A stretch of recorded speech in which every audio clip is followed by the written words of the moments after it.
Heute muss ich doch glatt mal eine kleine Sneak Peek mit euch teilen von der neuen Version von Scenic, die gerade in Arbeit ist. Ja, und wenn euch das auch interessiert, dann bleibt dran.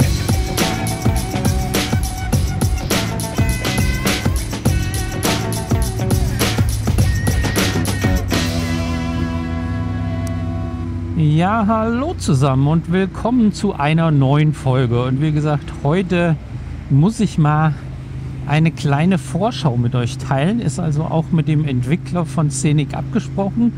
Die arbeiten ja im Moment gerade fleißig an einer neuen Version. Aktuell heißt die, glaube ich, also wird das eine Versionsnummer 3.5. Aber sie hat schon recht mächtige Updates erfahren. Und eins davon dreht sich um die Behandlung von gesperrten Straßen.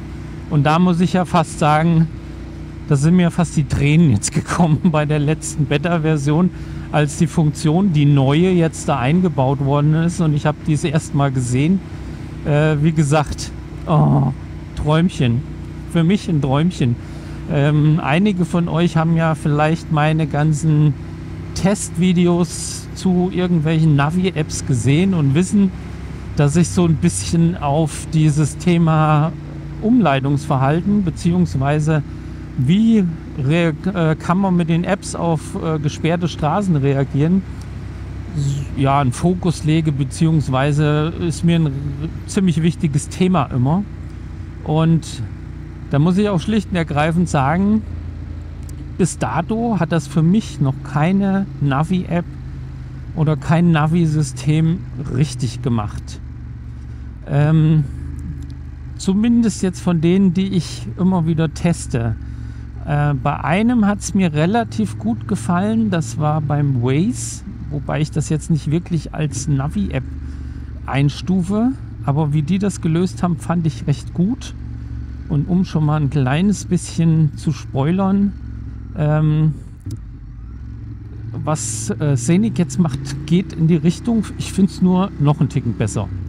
Aber dazu gleich nochmal. Wie gesagt, bei sämtlichen Navi-Apps soweit war das für mich immer ein Thema. Und ich glaube, ich habe auch jeden Entwickler, jeden, was auch immer, Betreiber von einer Navi-App bis jetzt damit genervt, mit diesem Umleitungsverhalten oder gesperrte Straßenverhalten und wie das aussehen sollte. Am Anfang hatten es ja die meisten Apps gar nicht. Also damals, als ich da reingeraten bin bei Navigon, in diese Navigon Cruiser Geschichte und Beta-Tester war, da gab es ganz am Anfang auch noch nicht die Möglichkeit, gesperrte Straßen zu markieren. Das kam dann später und da habe ich auch schon losgelegt und habe die genervt. Hier, das müsste meines Erachtens nach so und so aussehen. Danach Kalimoto, selbes Spielchen. Den Robin von Kurviger habe ich, glaube ich, auch schon damit genervt. Ja, weil die meisten, was machen die meisten? Sie sagen dann halt einfach, du hast, was halt auch während der Fahrt immer relativ schnell gehen muss oder sollte, ja, dass du halt nur Knopf drückst und sagst dann Sperre und sagst für die nächsten 500, 800 Meter oder sowas. Ja.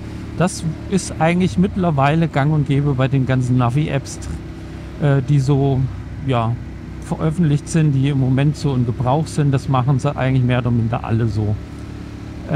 Das funktioniert aber aus meiner Sicht nicht. Oder zumindest nicht immer.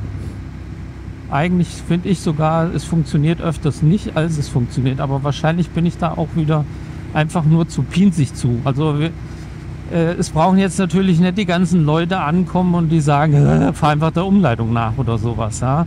Mir geht es halt wirklich darum, ich bin irgendwo, wo ich mich nicht auskenne und will in dem Moment, dass die App mir wirklich dabei hilft, eine vernünftige Umleitung zu finden, wenn ich auf eine Straßensperre treffe, die nicht eingeplant war sozusagen.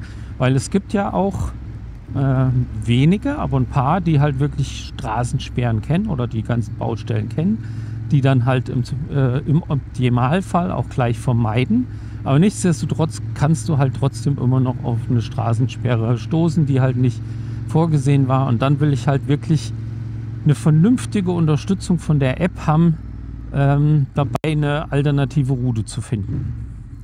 Und da will ich euch jetzt einfach mal 2 Beispiele, die ich jetzt wirklich auch während dem Testen mal erlebt habe, zeigen, was dann bei diesem Ansatz, der im Moment meistens verfolgt wird, halt nicht funktioniert unter Umständen. Also ein Beispiel habe ich jetzt mal hier. So, das hier ist jetzt zum Beispiel auch eine von den Stellen, wo ich es wirklich mal hatte beim Testen. Meine Route geht jetzt eigentlich nach links weg und da war dann aber gesperrt, dass man nicht reinfahren konnte. So, jetzt gibt es hier nicht viele Möglichkeiten. Man hätte jetzt zum Beispiel auch an der Bushaltestelle fahren können, nur da ist es dann teilweise auch schon so. Jetzt seid ihr dran vorbeigefahren und wollt jetzt sagen, okay, klappt nicht. Ja? Man kann nicht auf der Route, die ich hier haben wollte, weiterfahren. Jetzt seid ihr aber oben schon entsprechend in die andere Richtung weitergefahren und haut jetzt drauf und sagt, die nächsten 2 Kilometer sind gesperrt oder sowas. Ja? Dann könnt ihr das Pech haben, und das hatte ich in dem Fall auch, dass in dem Moment schon neu berechnet war und er die neue Route für geradeaus gerechnet hatte. Und jetzt habe ich gesagt, hier die nächsten 2 Kilometer sind gesperrt. So, da war es wieder ganz vorbei. Dann wollte er mich wieder zurück und auf das Eck schicken und lauter solche Sachen. Also ein Beispiel davon. Und das zweite Beispiel, das kommt jetzt gleich, das dürfte auch einigen bekannt sein, wiederum, die meine anderen Navi-App-Test-Videos gesehen haben, weil das ist immer mein üblicher Punkt, um das Ganze zu testen. Und im Prinzip dürfte euch auch dann das Beispiel bekannt sein, was ich in dem Fall habe. Das heißt, wir nähern uns jetzt an einem Kreisverkehr und an dem Kreisverkehr sehen wir dann, dass unsere eigentliche Strecke, die geradeaus über den Kreisverkehr drüber weggeht, gesperrt ist. So, wir haben eine Option links und rechts. Und in dem Fall sage ich ja immer, okay, wenn ich das jetzt da weiß, dann halte ich eigentlich hier für mich vor dem Kreisverkehr an. Ja, und sage, okay, jetzt würde ich gerne wissen, was kann ich alternativ machen, statt hier jetzt einfach irgendwas auszuwählen. Geradeaus geht es nicht mehr. Ich mache jetzt da mal aus und will jetzt da halt wissen, okay, was ist jetzt für mich die beste Option, links oder rechts. So, und was dann bei fast allen passiert ist, wenn ich das hier getestet habe in dem Szenario, dass ich dann gesagt habe, okay, die nächsten 500 Meter sperren oder die nächsten 2 Kilometer sperren, dass er auch schon hier diesen Kreisel mit einbezogen hat in die Sperre. Und wie gesagt, das ist für mich genauso falsch, ja, weil ich habe noch 2 super Möglichkeiten hier woanders lang zu fahren und die meisten haben angefangen und haben mich rumgedreht und haben mich wieder zurückfahren lassen, was eigentlich total unnötig war.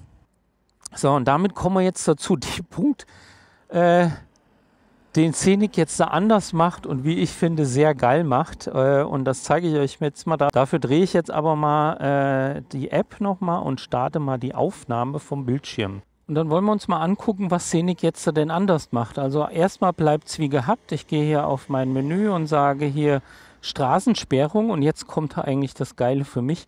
Jetzt könnt ihr hier einfach hergehen und könnt sozusagen die Streckenabschnitte wirklich anklicken, die gesperrt sein sollen. Und dann sagt er dann, und dann wird eine neue Route berechnet und plups, genauso wie es sein soll, ja. Dass er euch einfach hier sagt, da geht's lang und schon könnt ihr weiterfahren. Also für mich eigentlich wirklich die ideale Lösung. Und das Geile ist, wobei jetzt so ein bisschen Mutmaßungen losgehen, aktuell könnt ihr das also auch weit voraus in der Strecke machen und auch unabhängige Teile voneinander sozusagen markieren, dass er sagt, hier ist ein Stück, dann ist ein paar Kilometer weiter, ist dort wieder ein Stück. Das könnt ihr da sozusagen nutzen, um vorab schon Straßen, Baustellen sozusagen, die erst aufgetaucht sind, noch mit reinzunehmen. Aktuell ist es so, in der neuen Version, in der 3.5er, wird es dann auch Verkehrsmeldungen geben. Die werden in der Karte angezeigt, die werden aber noch nicht fürs Routing verwendet. Ich weiß nicht, ob es das bis zur fertigen 3.5er Version noch reinschafft. Also wie gesagt, keine Ahnung. Aber hier könnte man dann theoretisch hergehen und sagen, okay, jetzt sehe ich, da ist eine Sperre, da geht eine Route lang, dann sperre ich das Teil hier halt manuell bei der Geschichte. Also für mich, wie gesagt, so wirklich die geilste Lösung überhaupt bis jetzt, da was Straßensperren angeht. Ja, ich hoffe mal, ihr könnt so ein bisschen meine Euphorie teilen, was das angeht.